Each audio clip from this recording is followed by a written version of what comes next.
Ngayon, dumako naman tayo sa ating pangalawang diskusyon o topiko ang pamaraang katuklas o kung isasalin natin sa Ingles ay discovery method.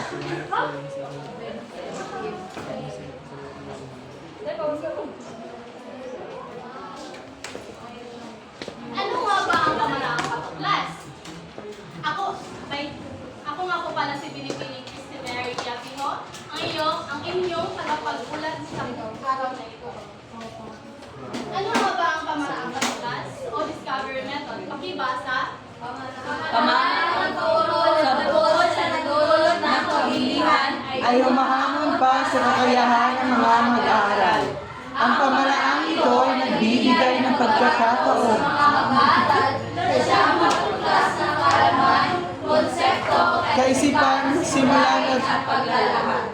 Ang mga mag-aaral ay aktibong kasangkot sa pagtuklas ng karunungan at hindi lang basta na tumatanggap o nagtatanggap ng kung ano-anong idinilikta sa kanilang isipan at kaalaman. At basahin naman ang pangalawang talata. Sa paggamit ng pamaraang katuklas, ang guro ay gumaganap ng tungkulin bilang taga-subaybay na namamatnubay sa mga gawain sa loob ng silid-aralan at bilang kasangguni na nararapat na handa at may sapat na kakayahang magbigay ng payo, karagdagang kabatiran kung hinihingi ang pagkakataon. Hindi ang guro ang siyang nagdilikta ng kaalaman o konsepto at ang paglalahad, kundi ang mga mag-aaral ang siyang tumutuklas ng mga kalaman sa pamamagitan ng sistematikong paraan at sa tulong ng mga kalamang maayos na pagkakabuo. Naiintindihan po ba? Yes, opo. Ngayon, bakit nga ba kailangan ang process approach? Nandyan sa inyong handout. At ano ang koneksyon niya sa pamaraang katuklas? Pakibasa.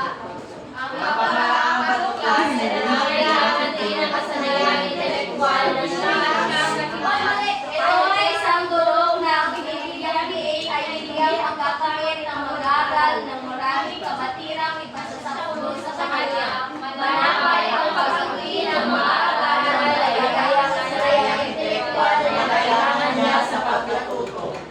Pakibasa ang sunod.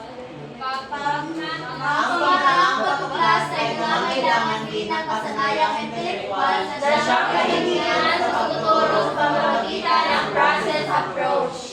Sapagkat kinakailangan ng mga mag-aaral ang kahusayan o kasanayan sa pag-uuri, sa pagmamasid, sa paglalarawan, at sa pagbuo ng pansamantalang haka bago niya matuklasan ng isang paglalahad. Ngayon, meron tayong 8 bagay na dapat nating kailangan sa process approach.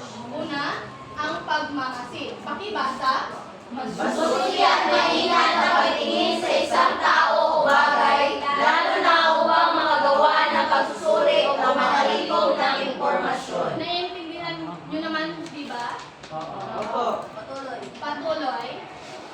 Pag-uuli, ang pag-uuli ay isang pag-ayos ng isang lipunan o isang pangkat o isang bagay. Ano nga yung una at ikalawa nating bagay na dapat nating malaman sa process approach? Pagmamasid at pag-uuli. Dumako naman tayo sa ating pangatlong bagay na kailangan malaman.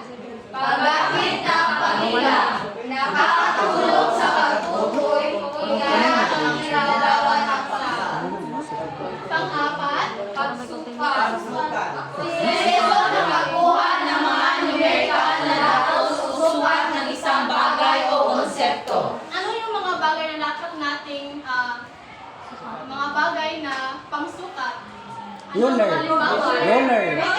Tape measure. Ano pa?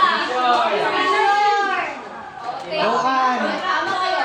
So ngayon, dadasa naman tayo sa ating panglimang ang paggamit ng relasyon, espasyo, panahon. Pakibasa. Sa konsepto na napakinggan ng pagkakay na espasyo at panahon sa isang sulong konti.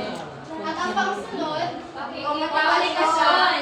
Pakikipag pakikipag-usap, pakikipagunawaan o pakikipag-ugnayan. Ang halimbawa nito ay ang pakikipag-usap ninyo sa inyong katabi kahit may nagsasalita dito sa harapan, di ba? Tama! Tumakuloy tayo sa ating pangpito. Panghuhula. Isang pagtatangka upang makakuha ng kaalaman tungkol sa isang katanungan o sitwasyon sa pamamagitan ng ilang okultong pamaraan o ritual.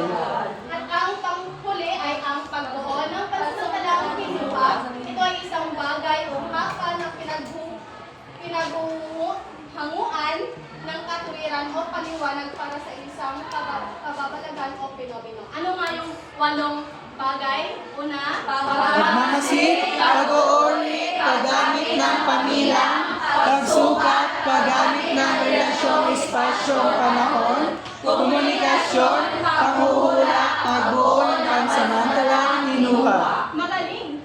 At dyan nagtapos ang aking pag-uulat.